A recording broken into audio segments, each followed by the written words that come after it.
நெறைய பேருக்கு நம்ம கொடைக்கானல் போயிருப்போம். பட் ஆனா இந்த மாரி ஒரு ரூட்ல போயிருக்கீங்களா? என் லைஃப்லயே இவ்ளோ வார்னிங் போர்டு பார்த்த ஒரே ரூட்டு இதுதாங்க. இது எந்த ரூட்னா, கொடைக்கானலுக்கு போற அடுக்கம் ஃபாரஸ்ட் ரூட். இந்த ரூட் எப்படி போணும்னா, தேனி பெரிய குளத்துலருந்து இந்த ரூட் ஸ்டார்ட் ஆகுங்க. இந்த ரூட்டோட ஸ்டார்ட்டிங் பாயிண்ட்ல பார்த்தீங்கன்னா, நல்ல கிரீனரி 2 பக்கம் மரத்தோட இருக்குங்க. அண்ட் எப்போ நீங்க ஹில்ஸ் ஏறுறீங்கன்னே தெரியாது. அண்ட் கொஞ்சம் தூரம் போன பிறகு பார்த்தீங்கன்னா, 2 பக்கமும் நல்லா மாங்கா தோட்டங்க. அதுலேருந்து கொஞ்சம் தூரம் கடந்து போனீங்கன்னா, அவங்க ஃபாரஸ்ட் செக் போஸ்ட் ஆரம்பிக்கும். அந்த செக் போஸ்ட்டுக்கு அப்புறம் தான் இந்த ஹேர்பின் பெண்ட்லாம் வரும். அவங்க சொல்ற ஹேர்பின் பெண்ட் என்னமோ ஒரு 20 தான். பட் ஆனா மோர் தேன் 30 ஹேர்பின் பெண்ட்ஸ் அங்க இருக்குங்க. இந்த ரூட்ட பொறுத்தவரைக்கும் ரைட் பண்றவங்க ரொம்ப சேஃபா ரைட் பண்ணணுங்க. அது காரா இருக்கட்டும், இல்ல பைக்கா இருக்கட்டும். பிகாஸ் சைட்ல வந்து பார்த்தீங்கன்னா, அவ்ளோ பள்ளமா இருக்கும்.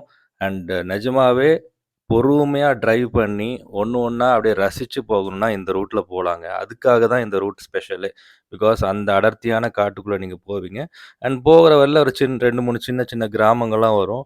நெறைய ஃபார்ம்ஸ்லாம் வரும். அதெல்லாம் கடந்து போயிட்டே இருந்தீங்கன்னா, ஃபைனலா நீங்க ரீச் ஆறது பெருமாள் மலை.